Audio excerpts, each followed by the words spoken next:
సింధున అలా కాఫీ తేవడానికి వెళ్తూ ఉంటుంది. ఇక చంటి మాత్రం ఆ ఎక్తారాన్ని పట్టుకొని, "అయ్యగారు నేను ఇది వాయిస్తాను చూడండి" అని చెప్పేసి కేశవ దగ్గర కూర్చుంటాడు. కూర్చొని అలా ఎక్తార వాయించుతూ ఉంటాడు. ఇక సింధూర లోనికి వెళ్ళేసరికి ఒక్కసారిగా తనకు ఆ శబ్దం అయితే వినిపిస్తుంది.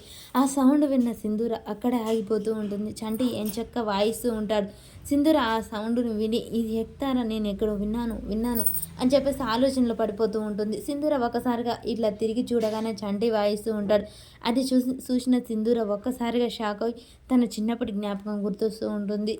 చిన్నప్పుడు గౌరి ఎక్తార ఇరిగిపోవడంతో చంటి తీసుకెళ్ళి అది బాగు చేయిస్తాడు. మళ్ళీ అదే దారిలో పెట్టి గౌరి అక్కడి నుంచి వస్తూ ఉన్నప్పుడు ఆ ఎక్తార వాయిస్తూ ఉంటాడు. ఆ శబ్దం విన్న చిన్నప్పుడు గౌరి అలా వెతుకుతూ ఉంటుంది. సింధూర ఆ జ్ఞాపకాన్ని గుర్తు చేసుకొని ఇది నాదే కదా చంటికి ఎలా నేర్చుకున్నాడు అని చెప్పేసి కంగారుగా ఇక సింధూర అయితే పరుగున అక్కడికి వస్తూ ఉంటుంది. చిన్నప్పుడు గౌరి కూడా అలాగే వెతుకుతూ ఉంటుంది. ఎవరైనా ఉన్నారా అని చెప్పేసి ఆ శబ్దానికి విని వెతుకుతూ ఉంటుంది. అది చూసిన సింధూర మనసులో ఒక్కసారిగా అలజడైతే మొదలవుతుంది. తనకు పట్టరాని సంతోషం వస్తుంది. ఇంకా సింధూర ఏమీ ఆలోచించకుండా చుట్టూ ఎవరున్నారు ఏం చేస్తున్నారు అనేది మర్చిపోయి తన చిన్ననాటి స్నేహితుల అలా ఇక చంటి వైపే తిరుగుతూ ఉంటుంది. చంటి ఎటు వాయిస్తే అటు వెళ్తూ ఉంటుంది. అది చూసిన కేశవ ఆశ్చర్యపోతూ ఉంటాడు. సింధూరేంటి అలా చంటిని చూస్తుంది, తన వెనకాలే అలా వెళ్తుందేంటి అని చెప్పేసి కేశవ అది గమనిస్తూ ఉంటాడు. ఇక సింధూర మాత్రం చంటిని ప్రేమతో కళ్ళ నిండా ఆనందంతో చూస్తూ చంటి వైపే చూస్తూ చంటి ఆనందిస్తూ చంటి వాయించేది ఆస్వాదిస్తూ తన వెనకనే చుట్టూలా తిరుగుతూ ఉంటుంది. చంటు ఎటు వెళ్ళి వాయిస్తుంటే అటే వెళ్తూ ఉంటుంది.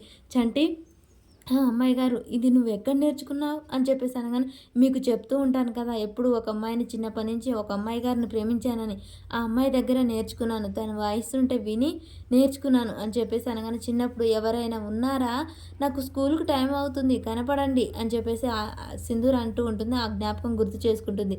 చంటి ఆగు ఒక నిమిషం అంటుంది. ఏంటమ్మాయి గారు నువ్వు చిన్నప్పుడు ప్రేమించిన అమ్మాయి గారి జ్ఞాపకం ఏదైనా నీ దగ్గర ఉందా అని చెప్పేసి చంటిని అడుగుతుంది. ఉంది అమ్మాయి గారు నేను భద్రంగా నా గుండెల మీదనే దాచుకున్నాను అని చెప్పేసి దాని జేబులో నుంచి అయితే తీసి చిన్నప్పుడు సింధూర ఇచ్చిన జ్ఞాపకాన్ని చూపిస్తాడు. అది చూసిన సింధూర ఒక్కసారిగా షాక్ అవుతుంది. చిన్నప్పుడు తనకు ఇచ్చింది అది చూసిన సింధూర మాత్రం చంటి వైపే చూస్తూ ఉంటుంది.